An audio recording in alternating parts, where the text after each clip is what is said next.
Get ready to take a flamethrower to the official narrative and learn what the elites don't want you to know. You're listening to The Tom Woods Show.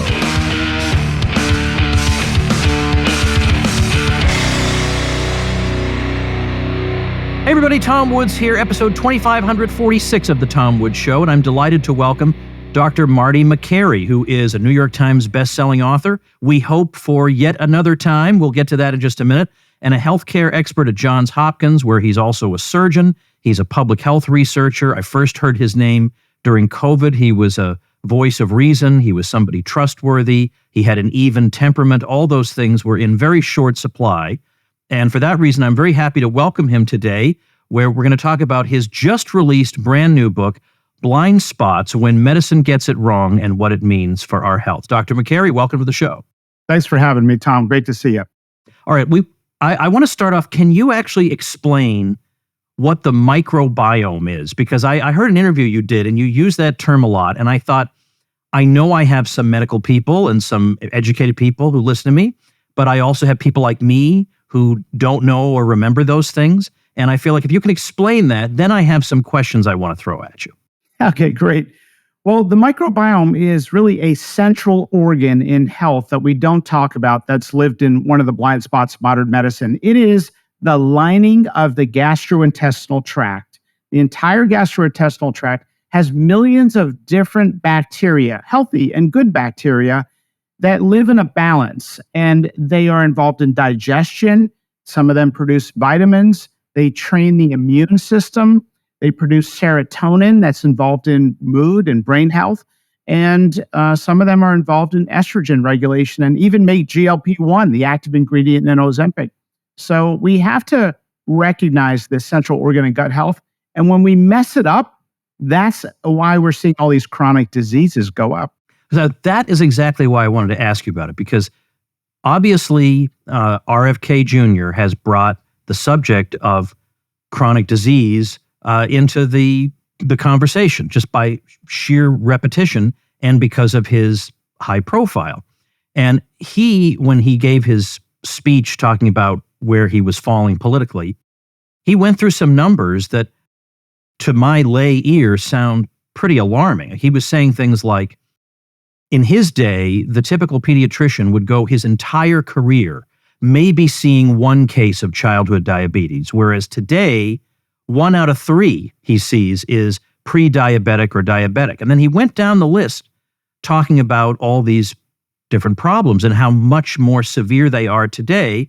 And that, of course, raises the question, what's different about today than before these problems were so acute?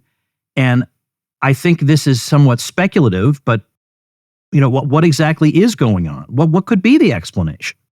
Well, Tom, we've poisoned the food supply with ultra-processed foods. We've engineered food ingredients that are chemicals. They do not appear in nature. These are added ingredients.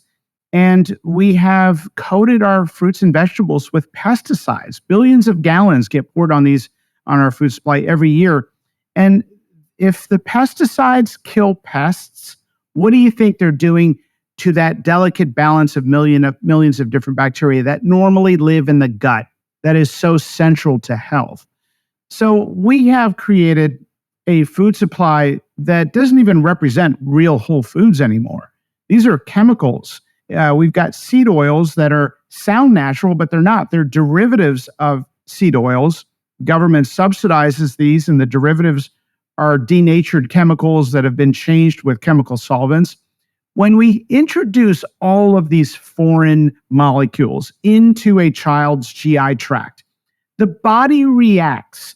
There's an immune system in the wall of the gastrointestinal tract, and it's reacting not with an acute inflammatory storm, but with a low-grade inflammation that's always there. It's chronic, and it makes people feel sick. And so our country is sick, and we have the most over-medicated country in the history of the world. We've got to get off this path. I mean, it is as bad as you described, and as RFK is saying. Autism is going up 14% every year for the last 23 years. Who's going to say what's causing it? My field of GI and pancreatic cancer rates have doubled in the last 2 decades. Who's going to stop and say why? We have this cumulative burden that we've put on into our bodies, and we have not had good medical leadership to say we need to address these giant blind spots. Well, I highly recommend the book Blind Spots, and we will talk about some of the specific examples that you raise in there where people rush to one conclusion when the opposite was true. But I wonder if we can get to a broader question, which is, there seems to be, and it's not just health. There are other academic disciplines that have had some problems. I mean, you talk in the book about record numbers of retracted scholarly papers, for example. There's something about the medical profession, or I don't know, maybe the academic journals or something, whereby there does seem to be a herd effect, like dissidents have to be purged or not listened to. And then, especially because of what happened during COVID, there is increasing cynicism about even your local doctor, that people have started to think my local doctor is mostly a pharmaceutical salesman first. And then secondly, he's trying to figure out what's wrong with me. Now, you may say that's cynical, but that's where a lot of people feel like they've been led, and they look at the state of medicine and they say, even though there are tremendous advances, a lot of it is really a mess. And so I wonder, like, for example, with aviation, we don't have a problem where people come up with novel, untested ideas and then impose them on everybody. We would have immediate feedback with airplanes falling out of the sky. But in this case, you say in your book that we're at our best. Medicine is at its best when it's based on really good, sound research, but it's not at its best when it's based on other things. What is it about medicine that people who pursue it can get taken in by things other than good science? Well, it's groupthink, and it's a powerful force, and a medical elite, a small group of doctors at the top, have decided they're going to tell every other doctor and every person in America what they should be doing. And when they don't know, you don't see the humility that people are hungry for right now. You see a sort of hubris. Trust in the medical profession and doctors and hospitals has hit a record low number. A study just came out in JAMA Network, and the trust in doctors and hospitals went from 70% just several years ago to now 40%. That is a massive 30-point decline. What happened? The medical establishment is scratching their head trying to figure out what happened. I'll tell you what happened. People saw the medical establishment in plain view. They fired the 2 vaccine experts at the FDA who opposed the COVID vaccine booster in young, healthy children. They reamed it through the regulatory process in cahoots with Big Pharma, and then they forced it on the population and silenced the doctors who expressed concerns. That is the most dangerous thing a society can do, a government can do. And they saw it in plain view. So we need some humility to say, we got school closures wrong. They didn't need to be closed for a year and 9 months. We got masking toddlers wrong. They didn't need to have their faces covered for 3 years. It did affect their development. We need some humility about natural immunity. That was something that was ignored, intellectually dishonest, because the public was too stupid to understand vaccine nuances. So I think we need to see some humility. And it's not just COVID, where the medical establishment didn't just get this one thing called COVID wrong, and otherwise they have great sort of groupthink. They got the food pyramid wrong for 60 years. They still get it wrong. They got peanut allergies wrong for 15 years. They got hormone replacement therapy wrong still get it wrong for 22 years, denying women the benefits of hormone therapy. They have gotten so many giant things wrong. Opioids are not addictive. They got that wrong for 30 years, igniting the opioid epidemic. So people are hungry for some humility. There's one specific thing that I want to start off with, and that is cholesterol. Now, you're probably tired of telling this story, but as you know, the American public has been told certain things about certain foods. Eggs, for example, you shouldn't eat eggs. And yet today, I look at trustworthy voices telling me that eggs are great things for me to eat. And so do I need to worry about, quote unquote, cholesterol? And I saw recently an article, and doggone it, I can't remember the author's name, But somebody of reasonable renown in medicine was saying that he was afraid that people were going so overboard in the other direction, reacting against the old view of cholesterol, that he's afraid that this may cause health problems today. What is the correct way of thinking about cholesterol and eggs for that matter? Well, the demonization of cholesterol and saturated fat really started in the 1960s around one guy who was sort of the Anthony Fauci of his day. And he put out this dogma based on flawed research, and he convinced, by being a very slick, kind of suave politician in the medical establishment, he convinced the American Heart Association and the entire country, even the government's food pyramid group, and of course, food industry had their hand in it, that the problem was saturated fat. They ignored the highly addictive ultra-processed foods and added sugar. And so they got it perfectly backwards. There was never any evidence to support that natural fat and cholesterol was caused heart disease. It was the refined carbohydrates that, ironically, they moved people to when they demonized fat. And the great irony, Tom, of telling people to avoid cholesterol is that cholesterol that we eat is not even absorbed by the body. It goes right through your system, 90+% of it. Cholesterol is made by your body. It's not the dietary cholesterol that increases your lipoprotein levels. So that's one of the great ironies. And eggs are healthy. They're a great source of protein. Americans don't get enough protein in their diet. And you can't overeat on natural, healthy foods. You can't overeat on vegetables and fruits and natural proteins like eggs. It's the ultra-processed foods and the addictive ingredients that have been chemically made that have created this weird thing in America now where you can actually eat a meal in a school lunch program or anywhere else, and it's so processed, you actually increase your appetite as you're eating. You're more hungry after eating, and that's because of these chemicals in our poison food supply. You mentioned peanut allergies in passing, and that's an interesting story because, as we all know, we know anecdotally that peanut allergies have exploded, but it's interesting to note that they've exploded in the United States, but they haven't really exploded elsewhere. And that, of course, should make you wonder, there must be something going on that's unique in the United States that would account for this. And when you discover what it is, I think it also adds to the cynicism. Yeah, look, some of the health professionals that come from Africa that have worked on my research team at Johns Hopkins have been blown away by the giant peanut allergy epidemic in the United States because they have never heard of a peanut allergy in Africa. These are health professionals. It doesn't exist. It's so ultra rare in parts of Europe and Africa and Southeast Asia. What happened in the United States? What happened was the medical establishment gave false instructions for parents to avoid all peanut butter in young kids in order, they thought, to prevent peanut allergies. It turns out that total abstinence early in life causes peanut allergies. It increases the risk. And we ushered in through this dogma that loomed large for 15 years until we got the definitive study just 8 years ago.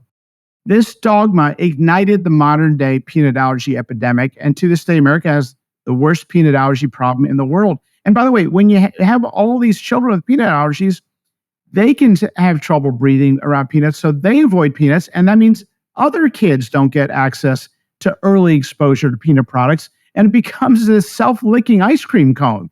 It's this perpetual cycle. And you look back, and all they had to do in the medical establishment was do the basic clinical trial, randomizing kids to both approaches, and they would have gotten the answer before they put it out there with so much absolutism.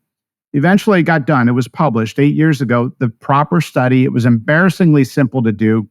And this is what happens when you have an illusion of consensus, not based on science. It's based on opinion. We used to laugh and joke about living in clown world, but things have become pretty terrifying, and there isn't a whole lot of laughing going on anymore. My friends, for the first time in my life, I'm genuinely looking at U.S. politics and devising an escape plan. And I hope you are too. If even this homebody is considering an escape plan, maybe you should too. I'm very proud to be speaking at the Expat Money Summit, the world's largest offshore event, taking place entirely online from October 7th to 11th. Cost you nothing to attend, and I strongly recommend it. It's put on by Mikkel Thorup, host of the Expat Money Show. You've heard him on the Tom Woods Show multiple times. He's got 2 decades of experience as an expat consultant who's highly sought after. He's one of the most impressive people I know. I took an hour with him reviewing options for my daughter Regina, and his knowledge on these topics is absolutely encyclopedic. And at the Expat Money Summit, you'll discover why international diversification is a must for those looking to preserve their liberty and wealth. But beyond just international diversification, there's never been a more urgent time to develop a full-blown Plan B. And here's where you can learn everything you need to know about crafting your perfect Plan B. So stuff like how to quickly acquire a second passport, diversify your finances offshore, invest in international real estate, and get in-depth insights on geopolitics from world-renowned experts. Headline speakers include Dr. Ron Paul, Doug Casey, Scott Horton, Paul Woods here, Mark Faber, Tom Luongo, and a whole bunch of others, and plenty of specialists in all these areas. To reserve your complimentary ticket, head to expatmoneysummit.com. That's expatmoneysummit.com. So would you say if I went in to speak to a pediatrician today, or maybe even an OBGYN, but a pediatrician, and I asked about what is the current guidance on consumption of peanuts in early stages, they would agree with you? Has this trickled down to everybody? Yeah, it has trickled down throughout the medical establishment, but we still live with a lot of remnants of this old dogma. Some parents still believe it. Some families still believe it. The WIC program in the United States still does not cover peanut butter or peanuts for infants, which is a modern day scandal. And when one of the World Hunger Programs wanted to use peanuts to address world hunger, it was some American doctors that said, no, you can't do this. Young kids should not be around peanut butter. And that's one of the great ironies, because peanuts are a great source of protein. They're inexpensive. They don't require refrigeration, and they are an ideal source of food for world hunger. Well, I ask because I'm thinking back to the example of cholesterol, where because some of the examples in your book are generally, here is a consensus that people reached prematurely or on the basis of inadequate or poor evidence, and today we all acknowledge that. And I want to know if cholesterol is an example of that, or if I go to my doctor down the street, is he likely to warn me about my cholesterol levels and that I should eat only egg whites or whatever? Well, unfortunately, a lot of doctors still believe in the low-fat recommendation if you press them. And it's not because they're bad people. It's because the science of nutrition is one of the most corrupted science in all of science. The food industry was behind this food pyramid. And you didn't see the American Heart Association apologize for all the misinformation they put out about refined carbohydrates, sugar, natural fat. The American Heart Association still says a kid can have 10 grams of sugar a day. Where do they get this from? It increases body inflammation. It affects the microbiome. They're doing tremendous damage with their arrogance, with their groupthink. So here's what I would tell everybody. Next time you get a set of blood tests, make sure you have a lipoprotein A tested for and an ApoB. Those are 2 powerful lipoproteins that predict early heart disease, even more powerful than LDL and HDL. And then make sure you get a fasting insulin and a fasting glucose level, because diabetes or prediabetes, which many Americans have, drives so many chronic diseases. And it's probably one of the root causes in medicine that we don't talk about. We just say obesity is a risk factor for things, but we don't talk about the fact that obesity is a symptom of another problem, and that is a poisoned food supply. Given that you're in public health also, I wonder if I could just ask you, do you think, I understand, especially having read your book, where the problems in, let's say, mainstream medicine are today and what you might do about them. But public health is a distinct field of its own, and I think it has maybe its own problems and challenges. I asked Harvey Risch about this. I said, I think in the old days, if people heard public health, they would think this referred to improvements in sanitation and kind of uncontroversial things that we all understand would improve overall health. But at some point, it took some kind of turn where it became either political or like behavior modification. Like we began hearing that gun ownership, it has a public health dimension, or racism is a matter of public health. And now I think people look at public health and wonder, is this just another branch of government? Is it another branch of politics? How much stock should I put in it? I think it's overreached to the point where it's also undermined confidence in itself. Well, political narrative has certainly come behind the public health community, where you see everybody just put their head in the sand and agree with what comes out of the National Institutes of Health. I wish the public health community would take 1% of the enthusiasm they have for a COVID booster in a young, healthy girl and actually talk about our poison food supply and the fact that we have raw sewage poured into the Potomac River in Washington, D.C. We have major public health problems. Health equity is a massive problem, but just describing that there are health disparities is not interesting research. We've known that. What's interesting is reducing those disparities. What's interesting is when we actually talk about the fact that inflation is a backhanded tax on the poor. And the number one predictor of health status has always been socioeconomic status. And inflation is always directly proportional to total government spending. You don't hear that narrative. Instead, it's a different narrative. We just need to throw more money at the problem. Well, we spend twice as much on healthcare as any other country, the worst outcomes for it. Maybe we need a new approach. Maybe we need to talk about cutting the waste in healthcare, all the tremendous waste. Everybody in healthcare is getting rich right now, Tom. Every stakeholder, except for one, and that is the American worker, financing this giant mess of a system through their paycheck deduction for health insurance and their Medicare excise tax.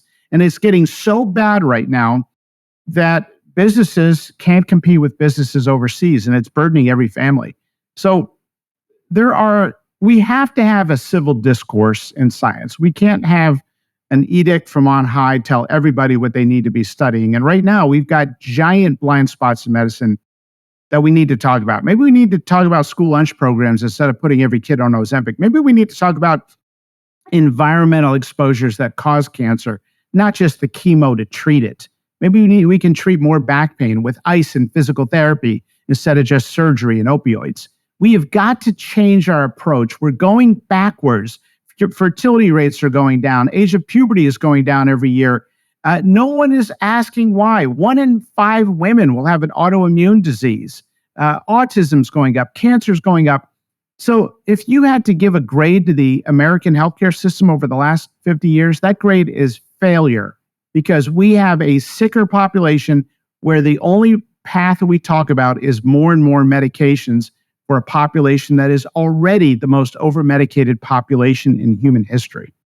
I have to ask you, because I was a little surprised to see it, about the kind of thing that if somebody not from Johns Hopkins were to have said it, people would come down on him. How dare you say such a controversial thing? You don't have a degree and this, that, and the other thing. But there was a time when if you said anything about fluoride in the water, you belonged, in the cuckoo house.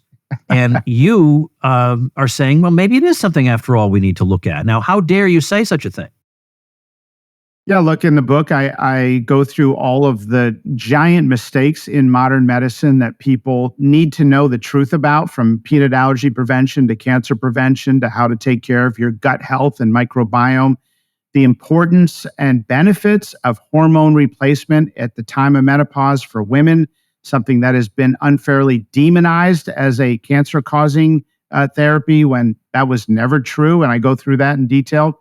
But if we got all of these things wrong in the modern era in the last 20 years, what are we getting wrong today? The CDC has on their website that putting fluoride in drinking water is one of the 10 greatest public health achievements of the century. I mean, this is indoctrination. we don't know if we're causing more harm than good. If the fluoride in drinking water is used with the argument that it's killing the bacteria on teeth to lower cavities, what is that fluoride doing to the bacteria that live in the microbiome? It may be affecting it in ways we don't appreciate. As we watch all these chronic diseases go up, everything needs to be on the table. We can't have these sacred cow topics you're not allowed to talk about. So that's something that I think where we need a healthy debate, and we have to challenge deeply held assumptions in the field. That's the purpose of science. Folks, I rather like Ludwig von Mises's turns of phrase. And when I read him describing time as an irreversible flux, I thought, I like that. And of course, it's true. Once time has passed, you can't get it back. So we got to be careful with our time. We have to be good stewards of our time. And we live in a day and age where more information is being thrown at us than ever before. So how are we going to sort through and make sure we get information that's valuable and that's not a waste of our time? Well, a way to do that is with the Blinkist app. The Blinkist app takes thousands and thousands of nonfiction books in 27 different categories and gives you 15-minute summaries that you can read or listen to. So no fluff, just give me the information. And so imagine how quickly and efficiently you can go through information acquisition. In 15 minutes, you can get the equivalent of a whole book. So a half an hour commute back and forth, 4 books can be consumed in that amount of time. What a time to be alive it is. And among the thousands and thousands of titles you'll find at Blinkist, you'll also find libertarian classics by Murray Rothbard and Milton Friedman, and even a title by old Woods here. Well, right now, Blinkist has a special offer just for our audience. Go to Blinkist.com/Woods to start your 7-day free trial and get 40% off a Blinkist premium membership. That's Blinkist, spelled Blinkist, Blinkist.com/Woods to get 40% off and a 7-day free trial. Blinkist.com/Woods. And now for a limited time, you can even use Blinkist Connect to share your premium account. You'll get 2 premium subscriptions for the price of 1. I want to ask you if you can validate a health practice of mine. And I'm getting this from your section involving Tylenol for fevers, and particularly in children. And so if I have a cold, I don't immediately rush to take cold medicine because I have this view. And again, I took biology in high school and all that, but I never really took to it. It wasn't anything I had an interest in, even though I realized that it's arguably, one of the most important things to learn. And fair enough. But my view is I feel like the symptoms are my body trying to cope with the problem, and I don't want to interfere with that just for the sake of my immediate comfort. And that the same thing goes for fevers, that the fever is the body trying to do its work. If it means I'm a little more uncomfortable for an extra day or two, I'd rather have that than interfere with and impede what the body's trying to do and then stretch it out for a week. Now, is that just superstition or am I onto something? I think you're onto something because a study out of my institution, Johns Hopkins, found that when you give a child Tylenol, say for chickenpox, you extend the illness because the high temperature is a body's natural way of trying to rid the infection. Now, we don't want kids to be uncomfortable if they're visibly uncomfortable, and the Tylenol or ibuprofen can provide some compassionate relief to that discomfort. But the reaction that you have to just, I have a fever, therefore take a Tylenol, that is a reflex we have to turn off in America and start being judicious. Same with antibiotics. Antibiotics are carpet bombing the microbiome, and they're changing the microbiome. And an amazing study out of the Mayo Clinic that I go through in the book shows that kids who take an antibiotic in the first couple of years of life have higher rates of obesity and learning disabilities and asthma and celiac because we're changing the microbiome. That's most likely what's happening. And so this is stuff we have to pay attention to. We cannot just follow the old guard professors at the NIH when they tell us what we can and can't do research on. And we can't just let pharma control the narrative of academics. We've got to look at our own blind spots. You have a chapter on, I'm jumping from, normally I have more of an interaction of back and forth, but there's so many things you've made me curious about now, having read this book. I can't resist jumping around, but I have a lot of listeners who have children, who might be in particular interested in your chapter on childbirth. And before getting into the details of that, what is your opinion about home birth? Do you think it's risky, or do you think that by and large, probably most pregnancies won't have complications and you're okay doing it? Should a child be brought into the world in a hospital environment? Look, I understand why people are rebelling against the medical establishment. The last 50 years has been marked by the medicalization of ordinary life with childbirth, doing things we shouldn't have been doing. But I do think home childbirth or delivering in the woods with no one around you is dangerous. Modern medicine can save lives with quick decision-making that can happen. Doesn't mean everyone needs a C-section in the hospital, but I don't recommend a home birth unless you have a medical professional or you're a block from a hospital where you can be transported for an emergency. What was the thinking behind the idea? And I don't know how long. I don't remember how long it was current. But behind the idea that once the baby is born, the baby and the mother should be separated. That seems so counterintuitive. There would have to be some really good reason to do that. What was that? Mortality was so high from childbirth. I think the medical establishment reacted by immediately taking babies from their mother and separating them for 10 days on average in the 1950s. For most of human history, doctors were respected, but not on a pedestal. They might have been respected like a hairdresser was respected.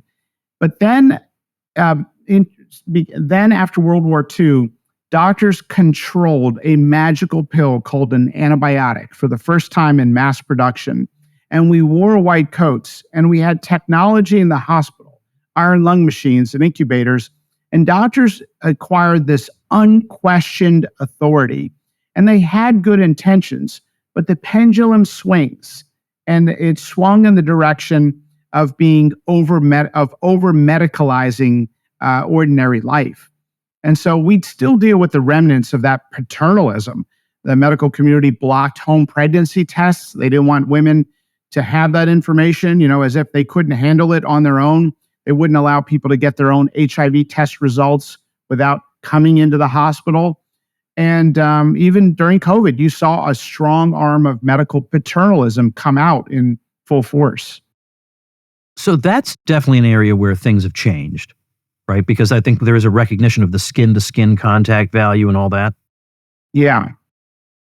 So there are best practices with childbirth that people need to know about. And that's, look, a bunch of us doctors are going directly to the public to try to educate them about health in ways you can understand. That's why I wrote the book Blind Spots. If you're delivering a baby, you really want to prioritize the goals of a delayed cutting of the umbilical cord to maximize the stem cell hemoglobin and blood flow into the baby, warm blood that helps keep the baby warm, and fetal hemoglobin, that's good hemoglobin that binds oxygen tightly. Let that cord pulsate for a couple minutes. Have the mom hold the baby for hours close, safely. We don't need to be washing babies. They have a coat that lines them that is designed for a thermal protection layer and has bacteria from the birth canal that seeds the baby's microbiome, and avoid unnecessary C-sections when possible. So it's not true then that if you have a child by C-section, all subsequent children have to be delivered the same way?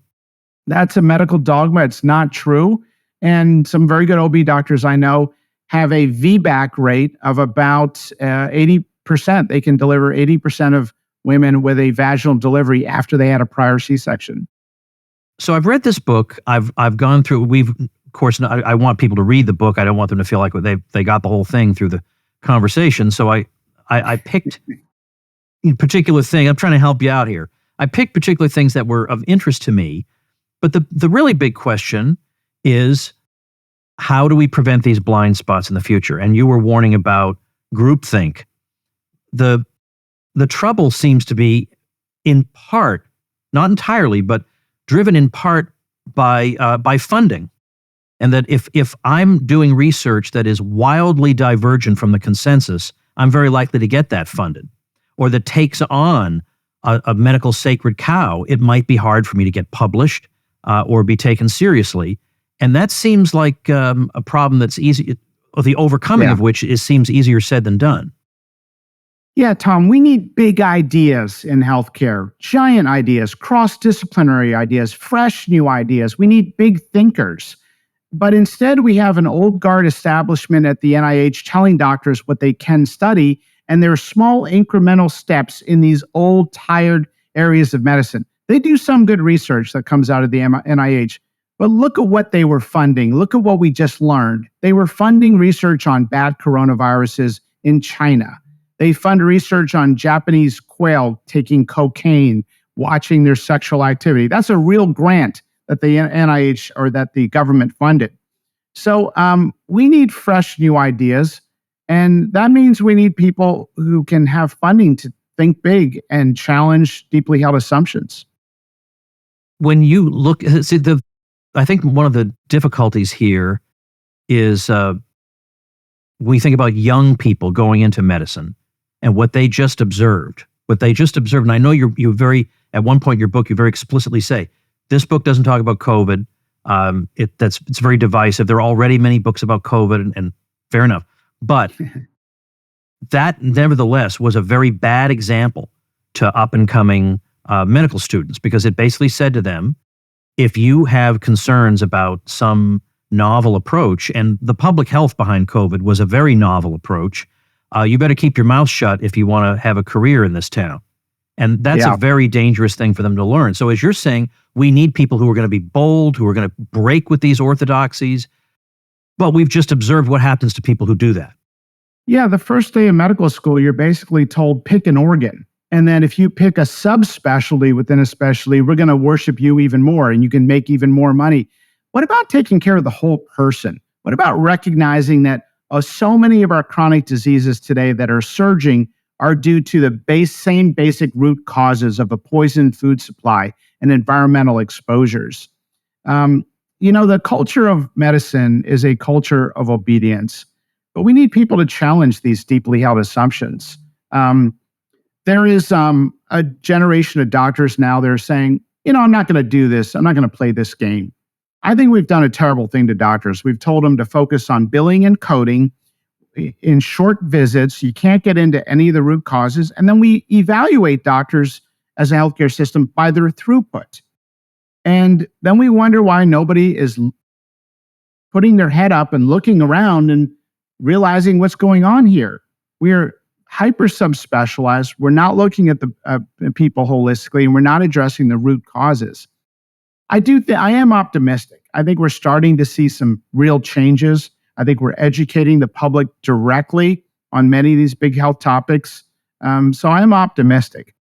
Well, I was very pleased to see that on the eve of the release of your book, you were already at number 2 on Amazon. And that says something, because you are viewed as a dissident voice within medicine. And number 2 on the eve of release, when you're competing against every other book on earth, is no small accomplishment.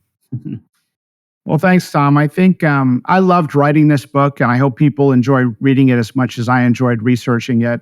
There was a lesson really for everyone, not just educating them about health and telling them the amazing backstories of how we have a lot of our flawed recommendations today and talking about these blind spots. But groupthink is a psychology, and we're actually all susceptible to it as human beings. And what it results in is a sort of closed-mindedness. And as I biographied the groupthink of the medical establishment, I realized in studying the great psychologist Leon Festinger, who described cognitive dissonance better than anyone, I realized that we all have our biases, and we need to temporarily suspend those biases as we take on new information. Our body subconsciously just wants to hold on to what we believe first, not because it's better or more logical or scientific. It's just what we heard first. And the father of modern medicine, Claude Bernard, urged everyone to recognize we have these biases, temporarily suspend them, and try to listen to new information so we can be as impeccable as possible. And people who do that are more affable, they're more successful, and in science, they're more likely to seek the truth.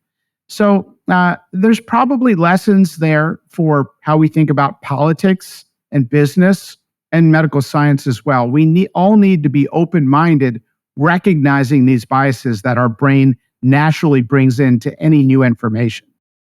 Well, the book we've been talking about is Blind Spots: When Medicine Gets It Wrong and What It Means for Our Health, by Dr. Marty Makary, our guest today. I strongly urge you to get it. You will not be alone, because it looks like half the country is already beating you to it. But check it out, and it's going to help you see that these aren't just things that podcast hosts come up with, that there are real examples in history of people coming to a consensus that turns out to have been harmful, and that we discovered that only later. And there are lessons to draw from this, and insights to be gained by reading Blind Spots. So check that out. Dr. Makary, thanks so much for your time today. Thanks so much, Tom. Great to be with you. And thank you, ladies and gentlemen. Make yourself and those you love less vulnerable to the regime, both mentally and physically. Get more forbidden information at tomsfreebooks.com, and be sure to subscribe to the show wherever you listen. See you next time.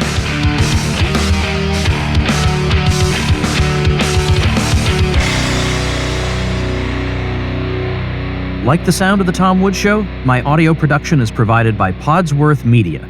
Check them out at podsworth.com.